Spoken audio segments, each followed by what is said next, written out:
Maraming lumabas na mga speculation tungkol sa pagka-ospital ni Barbie Imperial, at maraming netizens nga ang nagsasabing buntis si Barbie at si Richard Gutierrez ang ama nito, pero ano nga ba ang totoong nangyari kay Barbie Imperial? Yan ang ating alamin.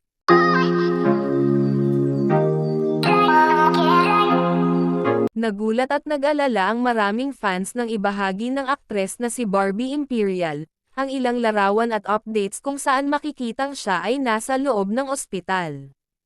Agad itong naging usap-usapan sa social media at showbiz circles dahil kilala si Barbie bilang masigla, aktibo, at bihirang magpakita ng kahinaan sa publiko. Ayon sa mga impormasyong ibinahagi mismo ni Barbie, nakaranas siya ng matinding pagkapagod at panghihina ng katawan, na naging dahilan upang payuhan siya ng mga doktor na magpa-ospital para sa mas maayos na obserbasyon at gamutan. Bagamat hindi niya agad isiniwalat ang eksaktong detalye ng kanyang kondisyon, malinaw sa kanyang mga posts na kailangan niyang magpahinga at unahin ang kanyang kalusugan. Ibinahagi rin ni Barbie na sa loob ng mahabang panahon ay sunod-sunod ang kanyang trabaho, kabilang na ang taping, personal commitments, at iba pang projects. Dahil dito, posible umanong naipon ang stress at physical exhaustion, na nagresulta sa biglaang panghihina ng kanyang katawan.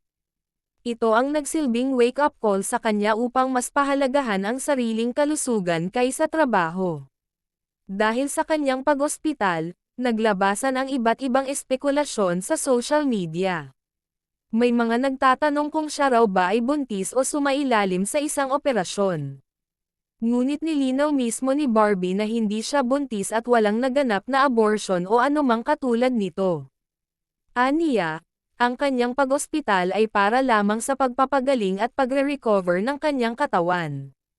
Sa kabila ng kanyang sitwasyon, nanatiling positibo si Barbie at nagpasalamat siya sa mga fans, kaibigan, at kapamilya na patuloy na nagdasal at nagpadala ng mensahe ng suporta.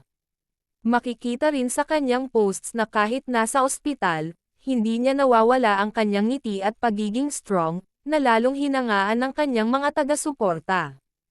Marami ring kapwa-artista at netizens ang nagpahayag ng kanilang suporta at paalala na mahalagang unahin ang kalusugan, lalo na sa industriyang puno ng pressure at walang pahinga.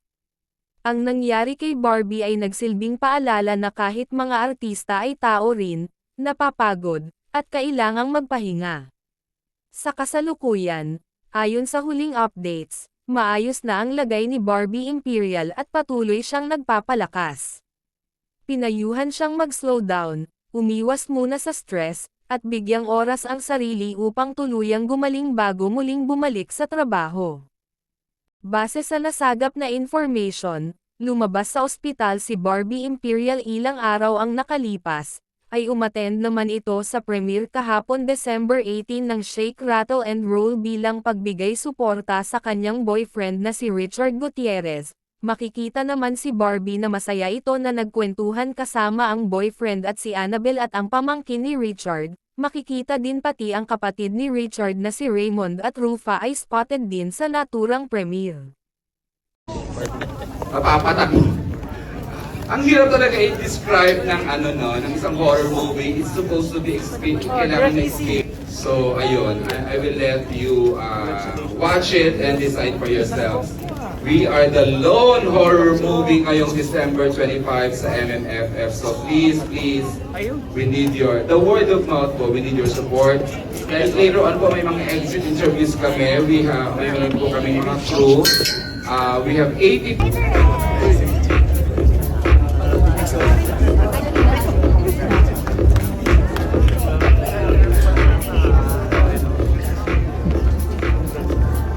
Ayan siya din.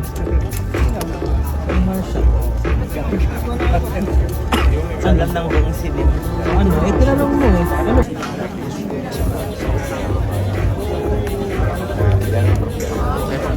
Magaganap ang Parade of Stars. Abangan niyo po yan. Magsisimula sa Macapagal Boulevard and will end in Ayala Circuit, Makati. So please support Shake, Rattle, and Rolls float for tomorrow's parade. December 25 is the day. You may watch it now, but invite your friends, your family, everybody to watch Shake, Rattle and Roll and the other films of the Metro Manila